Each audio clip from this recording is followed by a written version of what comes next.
Chapitre 40.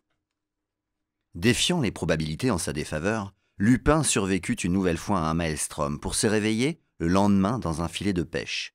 Son premier réflexe, lorsqu'il comprit où il se trouvait, fut de demander, par habitude. « Pêcheur ?» Mais une autre voix que celle du vieil homme lui répondit. Celui-ci était bien parti vers les étoiles. « Désolé, mon pote, » dit quelqu'un à l'accent étrange. « t'es ramassé, alors tu m'appartiens maintenant, c'est la loi. » Le récupérateur qui, parmi plusieurs petites embarcations, passait ses journées à rechercher dans les épaves recrachées par le dôme de l'océan-fleuve des choses à revendre, gerba l'humain sur le pont de sa longue pirogue.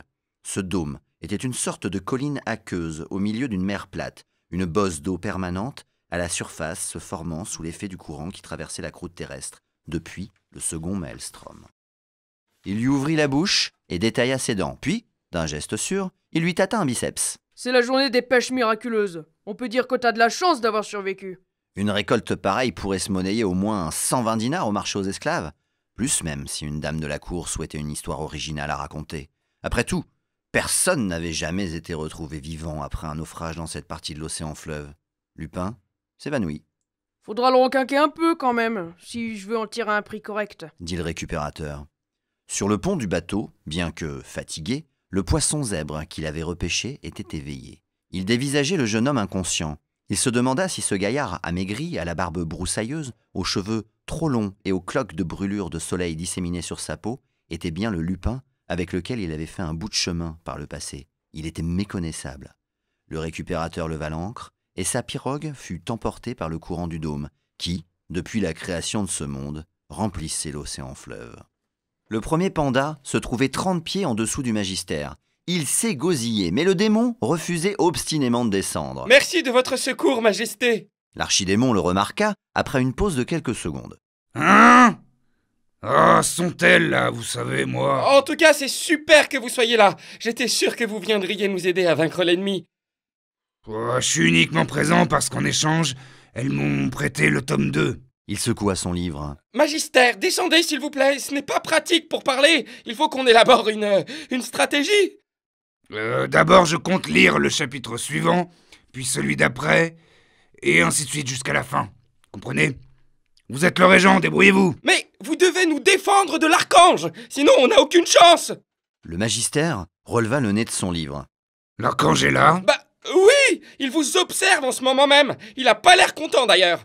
Le magistère regarda par-dessus ses lunettes de confort. L'archange le dévisageait. Non, je l'avais pas vu. Dans ce cas, rassurez-vous, il n'attaquera pas en ma présence.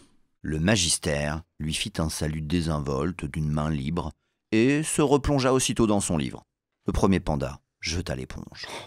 À 500 pas de là, en vol stationnaire, l'archange bouillonnait d'exaspération à cause du comportement de son meilleur ennemi. « Quelle insulte! M'ignorer, moi, puis oser me faire coucou, comme si je n'étais personne. Il ne perd rien pour attendre. » ragea-t-il intérieurement. « Non, il cherche à me provoquer. Il veut que je l'attaque. Je ne lui donnerai pas cette satisfaction. » L'archange se maîtrisa. Ni lui affaibli, ni le magistère au mieux de sa forme ne gagneraient un combat l'un contre l'autre. Leurs affrontements passés l'avaient suffisamment prouvé comme cela. Il s'agaça de ses officiers. Ceux-ci mirent une matinée tout entière à réorganiser son armée et à récupérer de la peur provoquée par cet assaut non conforme au code militaire. Son avant-garde avait été laminée, mais il lui restait ses vétérans, les plus dangereux. Pendant ce temps, l'armée de secours eut tout le loisir de s'équiper, mais il ne la vit pas se préparer. Au contraire, l'archange constata que les soldats d'Asia refusaient de recevoir des ordres de qui que ce soit, premier panda ou simple troufion. Il se réjouit.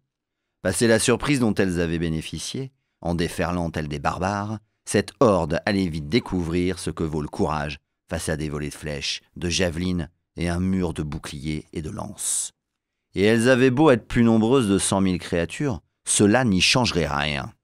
Leurs corps ensanglantés souilleront bientôt ce champ de bataille à jamais marqué de la honte d'avoir vu des femmes déshonorer la beauté des arts de la guerre, pensa-t-il.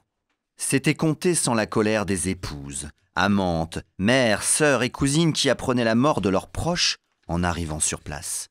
Et le dernier bataillon de vétérans d'Asia, qui titillait dans sa virilité et des siècles de galanterie instaurés par un pouvoir patriarcal, s'apprêtait à se suicider pour protéger ses femmes.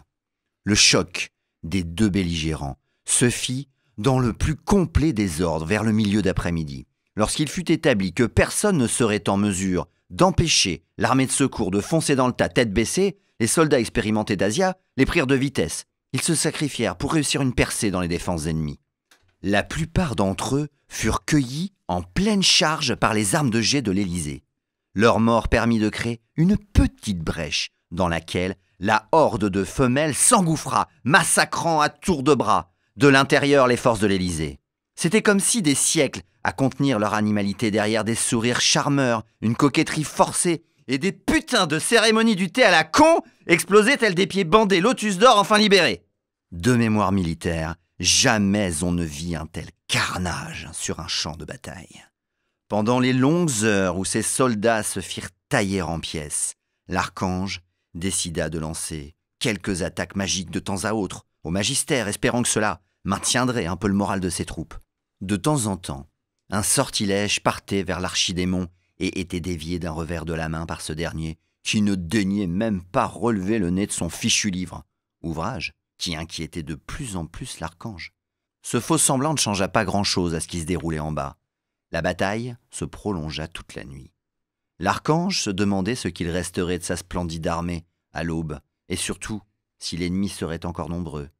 Le magistère continuait de tourner les pages à intervalles réguliers. Son comportement tapait sur les nerfs de l'archange. Que me prépare-t-il? Est-ce une nouvelle technique secrète? Un grimoire oublié? Voyons. L'archange se plongea dans ses souvenirs. Ça ne peut ni être la prophétie du Catovar, ni un nécronome. Je les ai brûlés moi-même. Je ne vois pas. À moins qu'il ait retrouvé un exemplaire de la Bible du Grand Œil. Non, cet ouvrage est beaucoup plus gros.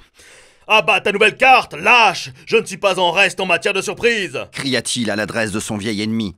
Il eut un sourire méchant en pensant au plan qu'il avait longuement préparé. Demain, je dévoilerai mon jeu. Demain, le magistère tombera. Et d'ici là, nous serons fixés sur la nature de ce terrible livre.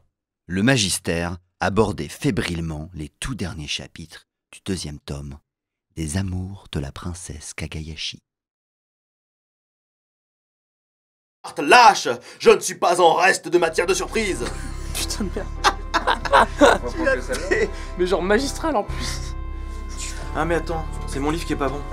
Ah la vache! Oui, c'est marqué deux matières. On fait un échange, là on fait un échange avec celui-ci là. Putain, En fait, il a la première édition. Il a la première édition, il y a une coquille.